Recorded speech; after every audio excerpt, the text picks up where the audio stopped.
So, so today I'm going to talk about the first half of the first story of Batman for the New 52 back in 2011 when DC was like, yeah, what the hell, let's just reboot the damn thing. And then rest is history, the New 52 was made. But, in the context of the comics, you can buy Barry, for God's sakes, Barry, stop mucking up the damn timeline, jeez. Court of Owls is about Batman trying to solve a murder of a John Doe that may lead up to an old Gotham City folklore, the Court of Owls, a secret group organization that watches Gotham since its very existence, with a wonderful, wonderful, lovely, um, you know, poem. It says, let's see, beware the Court of Owls that watches all the time, ruling Gotham from the shadows, peach behind the glancing lime. They watch you at your health, they watch you in your bed. Speak no a whisper word of them, or they'll send the talent for your head. Lovely. This is a story that I revisit at least once a year. This and the second half. City of Owls. This is a story that's full of depth, not just with the characters, but with basically the city itself, with Gotham. You find history, of it, from the buildings, from the people, from the history of it. Gotham is a character in this story. The Court of Owls is maybe one of the best recent Batman villains. I mean, because they became so successful, yes, DC did try to make them try and be like big. They try and be like, these could be like the next Jokers and all that kind of stuff. And everyone's like, nah, they should just stay in the story. And on the same story, it's a great story. But what makes them so great is there's a sense of mystery towards them that just works. And I love the moments where like Batman is out for the story is like, the Court of Owls don't exist. The Court of Owls doesn't exist. They just don't exist. Okay, they just don't. I know my state inside out because Batman's very arrogant. Bruce Wayne is very arrogant, and then he realized, holy shit, I was wrong. That him saying like, I don't know my city. I might be part of the Justice League, and if we all also, and to the point where he says to himself, I don't know my city. I might be part of the Justice League, and if all 7 members, including myself, four I would win.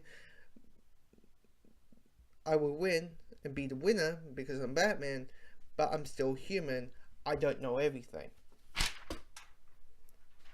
And the last thing I will say is the designs on the Court of Owls themselves, and definitely the talent. Okay, the talent, in a nutshell, is a assassin with like swords and daggers and knives and guns and all that kind of stuff, with like pocket knives, but in a assassin ninja outfit that looks like an owl.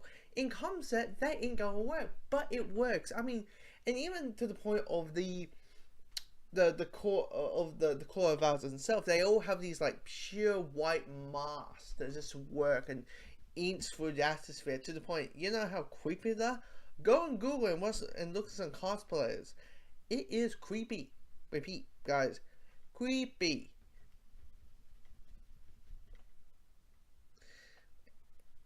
And now, I'm glad that you're getting nightmares now.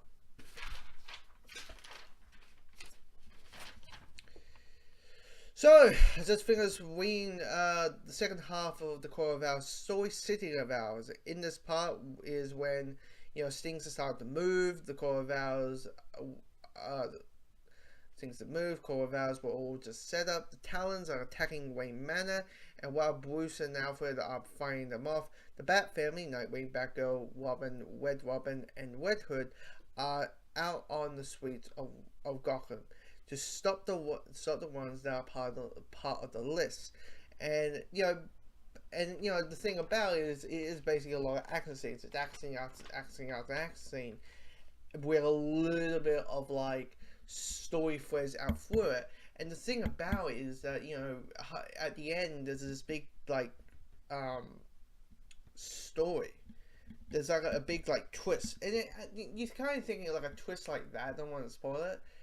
It's you think it could easily be cheesy and cliche and just not work, and it worked out really well. Now, the only thing I have a complaint about City of Owls is basically the ending. You know, Scott Snyder, I find is a really good writer, but when it comes to his writing and when it comes to his ending, the ending never works. The ending just feels flat and dull, and just felt too like necessary, and just full, just saying things and dump a lot of information on your head where you're thinking the threat is done, the threat is finished. I don't need to know all this kind of stuff. So yeah, here's the thing. It's a really good read. It's the best way to describe it is that the Core of Ours story is a great story with